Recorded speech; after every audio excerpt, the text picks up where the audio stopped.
Of course, we know dogs and cats are out at the Humane Society of Southern Arizona. We just met one a few moments ago, but that's not the only type of animal they deal with. That's right. HSSAZ has a program called Humane Education, and they get very creative in their efforts.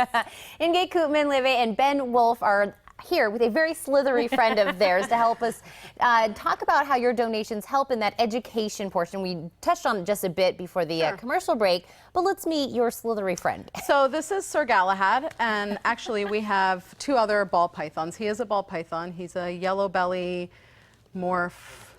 He's got a long name. Yeah. And actually this guy we acquired from a herpetological society that was looking for an organization who already had education programs in place to promote conservation and proper care of snakes.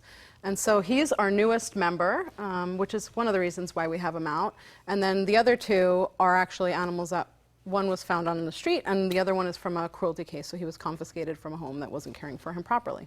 I can't take my eyes off him. He's beautiful. He is. Beautiful. The color is amazing. So how does he fit into the education program? What is his role? So for us with the snakes, it's a couple of different things. So one is really just to have, aside from doing a lesson, to really engage the kids a little bit more and to bring something that's sentient that they can connect to that isn't just considered property, right? That they know it has to be cared for and loved and the different things that animals require. So that's one of the things. The other thing is that when we bring out our cruelty animals, our cruelty and neglect snakes, we tie those into our cruelty prevention, specifically our juvenile cruelty prevention lessons, because one of them was just let out and loose in the desert, and how it affects our native habitat as well we discuss.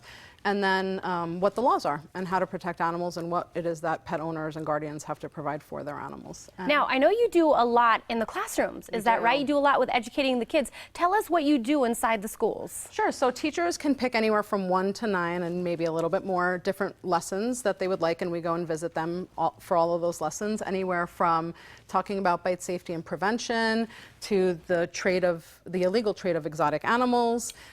We do programs on spaying and neuter and animal cruelty prevention.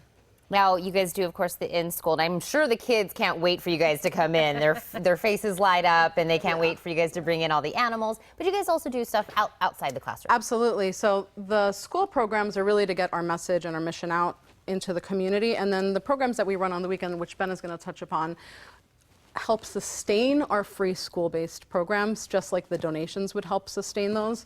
And those are kind of just more fun and free. They do have lessons as well, and it's education, but it's slightly different. So Ben can Yeah, Ben, what are some of those? Yeah, so we have a ton of fun stuff outside of the classroom, although our educational events that are fun are also educational.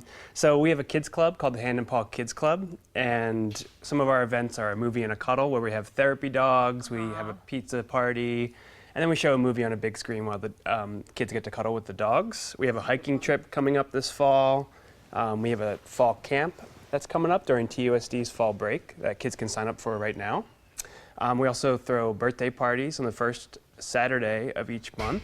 And then you have to say it right. It's the party. Party. Yeah, so you can come to the Humane Society and party like an animal at one of our birthday parties. And so we do all the decorating and everything so parents don't have to worry about a thing. And we have activities scheduled like making dog toys, which they can donate back to the shelter. And we do give them a behind-the-scenes tour of the shelter as well. My girls forever have been asking for a pet. All three of them. We want a pet, we want a pet. But I don't really think they get what goes into owning a pet. Do you feel like when you talk to the kids about it, they're like, oh. Yeah, absolutely. Wow. And I think one of the really great programs that we offer is our camps, whether it's in the summer or in the fall. And we have a lot of parents that send their kids to camp specifically for that reason. They're considering it as a family. They're not sure if they're ready. They don't know that the child necessarily really understands the commitment. And so the kids at camp, they have to clean the cages of all the animals that we have in our camp facility, as well as socialize them and feed them and interact with them. And it might be their least favorite part, the cleaning, but then they're like, oh wait, I have to do this at home also. So they really get it and they make that connection, and then they can think about it a little bit more and whether it's really something that they want to commit to, because it is tough. Well, speaking of making the connection, let's also make the connection between these dollars that we're hoping everybody is donating and what that really means to your specific program. So we are a department that is not funded, and really what we want to do is get our message out to communities and kids that really need that education. And so we wouldn't be able to do that without the funding and the donations that come into the organization for our school-based programs, because they are free, so that we can get it out and we can get that message to everybody. I hope people are getting from today and yesterday how important it is to not only educate the community, but the kids especially with programs that you guys offer. So thank you guys both for coming on the show today. Thank you for bringing him. It's mesmerized by him.